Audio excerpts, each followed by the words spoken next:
Comment comprendre les besoins et les attentes des parties intéressées avec l'ISO 14001?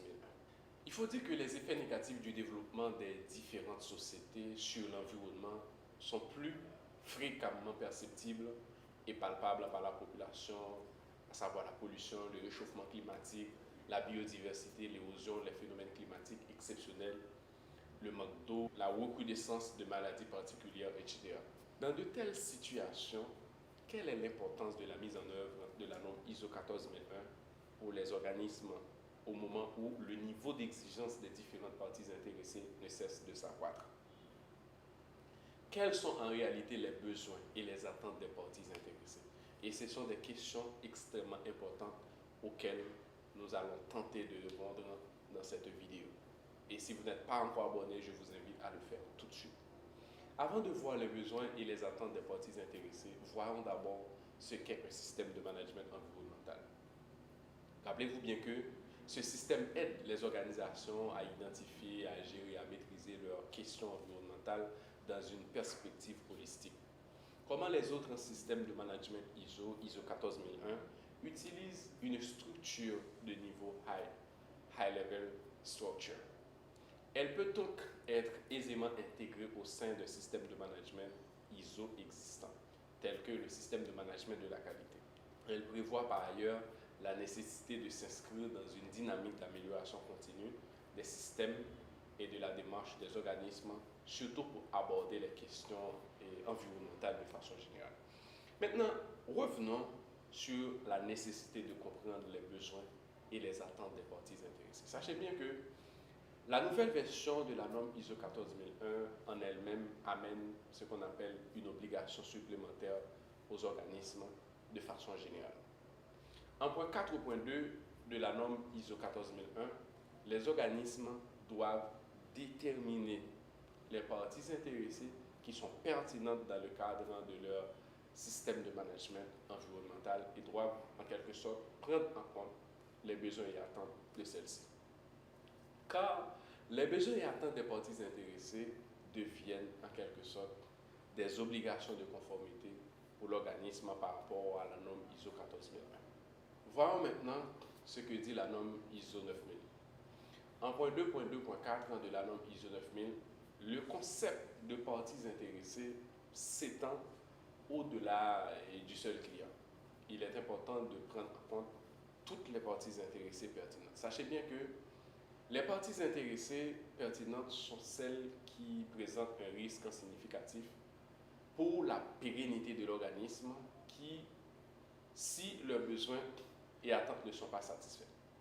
C'est à l'organisme de définir les résultats qu'il doit fournir à ces parties intéressées pertinentes pour réduire ce qu'on appelle ce risque.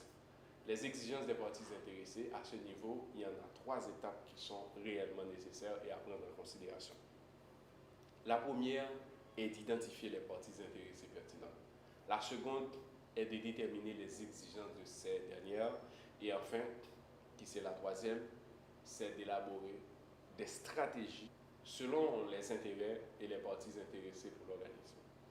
Identifier les parties intéressées, c'est extrêmement important à prendre en considération parce que les parties intéressées sont toutes les structures organismes, à savoir entités, représentations, partenaires internes et externes qui interagissent avec l'organisme en fournissant, en attendant ou en participant au processus et au système de management établi.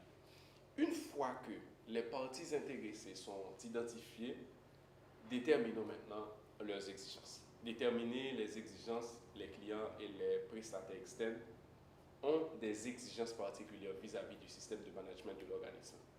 Pour déterminer les attentes des parties intéressées, l'organisme doit interagir avec elles en utilisant surtout les outils, les méthodes qui sont réellement appropriées. C'est peut-être l'opportunité d'en faire une revue, de se questionner sur l'exhaustivité de ces exigences et attentes. Car la nécessité de communiquer et d'échanger de façon régulière avec les parties intéressées se révèle extrêmement pertinente pour le développement de l'organisme. Élaborer des stratégies pour répondre surtout aux exigences et attentes. Au-delà des actions à mettre en place pour répondre de façon efficace aux exigences et attentes des parties intéressées, il est vraiment important de comprendre que les stratégies qui sont définies doivent être en fonction de la nature de ces parties. À ce niveau, plusieurs méthodes et outils qualité sont réellement disponibles et peuvent être utilisés. La portée aux parties intéressées. En point 4.3 de l'ISO 14001, il exige que le domaine d'application ou bien la portée du système de management environnemental soit divulgué aux parties intéressées. Le domaine d'application doit être tenu à jour sous la forme d'une information documentée et doit être réellement disponible vis-à-vis des parties intéressées. L'objectif de cette exigence est surtout de fournir au public externe et interne des informations qui sont adéquates ou relatives au potentiel des activités de l'entreprise sur l'environnement. Parce que le périmètre d'application va aider les parties intéressées à évaluer la performance environnementale en plus de juger la crédibilité du SME mis en œuvre. J'ai été extrêmement heureux de partager avec vous toutes ces idées sur la norme ISO 14001.